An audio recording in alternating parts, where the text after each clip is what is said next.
Hey, Local 5, it's Dave. Hey, I wanted to give you a quick video update, and I know that we've had videos at the wazoo of late from everywhere, from the administration, from us. I get it. This is obviously a special time. So with that, we just wanted to let you know, as those who are on shift today on the C shift, it's Sunday, that there's definitely some staffing changes. We were made aware of it. And to that point, we're supporting the position and working with the administration, and we want to come together and let you know that the administration has been gracious in the fact that we have been in this from the very beginning. Kurt Crum, obviously, as you know, is deep into the committee on this, meets almost on a daily basis, and is able to represent us well to make sure that our members' voices are heard and the concerns that we have for our members are definitely part of any plans that go forward. So with that, I just wanted to let you know as well the same thing. We had discussions about these, the justifications and reasoning behind it. They're solid. It's not necessarily the most favorable all the way around, but in the end, it does look like it's the best play on that. So just a couple quick things for you. So first of all, we're shutting down all three squads. And with that, we're turning around and standing up Engine 23.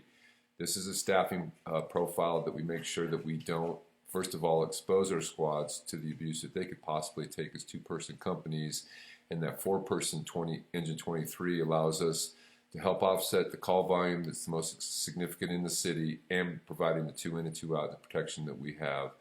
So with that, we understand that the call volume obviously potentially is going to change in those stations where those squads carry some of that call volume load. We need to understand in conjunction with this, so there's some background stuff just to the front side logistics on this, is that the administration's moving to implement call changes for our dispatch requirements. And in that, we're actually going to start stacking some of those lower acuity calls in the queue. And with that, we get to them when we can make time. And in addition to this, the administration is working hard at maybe having non-sworn or an application of lower acuity call squads per se, or response units. I don't want to say CARES units or squads.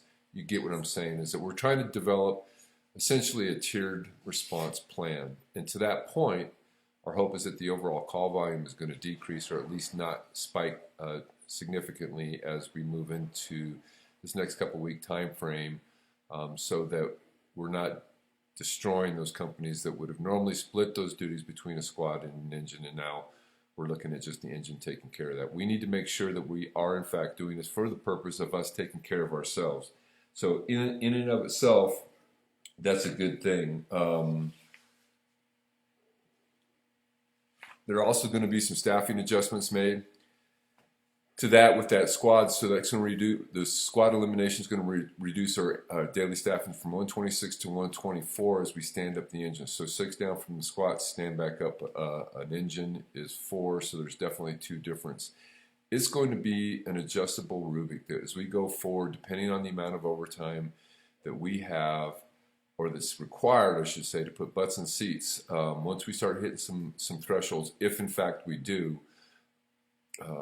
it's going to be an adjustment so that we eliminate the necessity for mandated overtime, because the one thing the administration doesn't want to do, obviously the chief has been in a strong position against mandatory overtime for a long period of time, but what this does is to make sure that we're not destroying our people by putting them into forced 48 or 72-hour rotations. So to that end, we're actually trying to benefit and make sure that our people are well rested, not multiply exposed, and trying to take care of the best that we can with this staffing profile, so that again, we're not running up against the gamut of forcing people to stay extended shifts. With this adjustment as it's made, depending on the amount of mandatory shifts that are happening, we may have some engine companies that will go to 3-person staffing.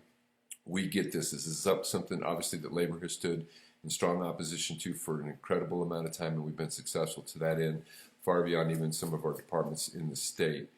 We will ensure, and dispatch will work to make sure that we have a sufficient fire response model, so that if we have a multiple of 2 to 3 companies going to a confirmed fire or a highly suspicious fire call, that we're going to add additional companies to make sure that our effective firefighting force is going to be capable of showing up on the scene. So if we've got to add an extra engine or an extra truck, do whatever's necessary for us to make sure that we've got the appropriate staffing to keep us safe as we're taking on, obviously, the one job that nobody else in this city can do, which is to put the wet stuff on the red stuff and be effective at doing that while keeping our members safe. So just wanted to let you know what that looks like, and that we're making sure, again, that our voices are being heard, and we're making sure that we're taking care of you. The last thing that I want to say is we are our brothers and sisters keepers. To this point, we still have had recent accounts of us going out and having unsuspected contact with people that potentially could be a carrier or involved with this COVID stuff. So my recommendation to everybody, and as the old man's finally going to go back out on the line and ride a truck again for a while, thank you to the stock market in some part, but with that, let's be overly cautious.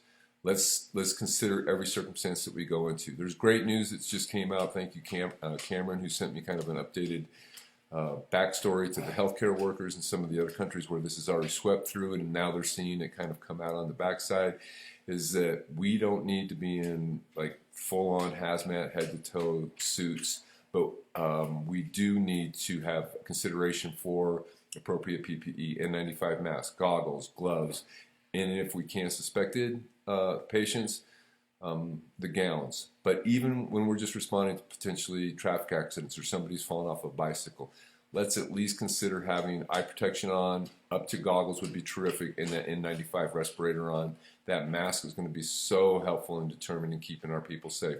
We need to overprotect as we can right now.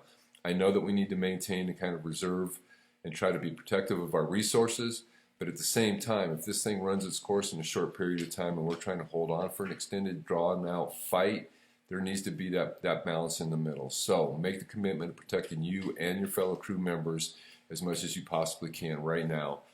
And do what it takes. When you go out the door, just be highly suspicious. And then realizing the fact that we need to make sure that our behavior off duty as well reflects our precautions that we're taking to make sure that we're staying healthy for us and for our families. So with that, as always, please, if you have any questions or concerns, the cool part about having a representative on this COVID task force committee is that we can channel all of our resources up and through and get specific answers to questions that we have that may not be answered as rapidly as just disseminating it up through the chain of command, although I know the administration is in fact trying to do the best that they can to answer those questions. Stay safe, stay tight with your brothers and sisters, wear your gear, and understand that we're in this process all the way through. We're standing strong. We're getting incredible updates from the international, and like Kurt said, we're in lockstep with what's going on across the country.